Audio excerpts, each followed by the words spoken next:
Hello, hello, hey, sweet people, and welcome to another session of the Prepositions Perfection Challenge. My name is Foster. I am still an English teacher, and today we are going to continue talking about prepositions, but today we are also going to talk about squirrels. Yes, squirrels, esquilos. In almost every challenge, I always talk about squirrels.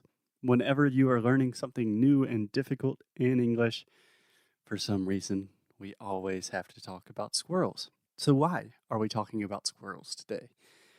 So far, we have talked a lot about prepositions. What are prepositions?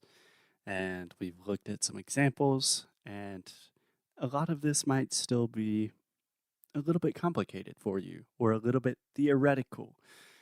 And when I was a little kid, the way I learned prepositions was to think about a squirrel and a squirrel in relation to a tree. Okay? So essentially, you want to think, what can a squirrel do to a tree? And remember that we have already mentioned this, but we have prepositions of time, place, and movement. Those are the three big categories of prepositions. And when we are talking about a squirrel and a tree, we are principally talking about prepositions of place. Because naturally, a squirrel is not looking at his watch and thinking about the past and the future and thinking about time. So most of these examples have to do with place.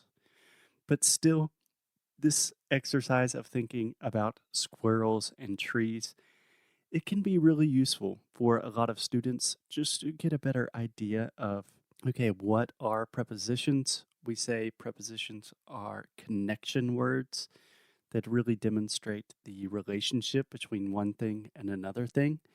And that can seem really complicated until you have like a good image or idea in your head. So the way I learned this when I was a little boy, I still am a little boy, but when I was a even littler boy, what I learned was, what can a squirrel do to a tree? What is the squirrel's relationship to a tree? So for example, a squirrel can go up a tree, right? A squirrel can go down a tree. A squirrel can go above a tree. A squirrel can go below a tree. These are all prepositions: up, down, behind, below. So, what is the squirrel doing to the tree? A squirrel can go into the tree. A squirrel can go in a tree, inside a tree. A squirrel can go onto a tree. A squirrel can go over a tree. A squirrel can go under, around, towards a tree. So, you kind of see what I'm saying? There are a lot of different things that a squirrel can do to a tree. And this really demonstrates the relationship between a squirrel and a tree. But more importantly, it kind of gives you a concrete example of what a preposition is, why we need them, why they are important.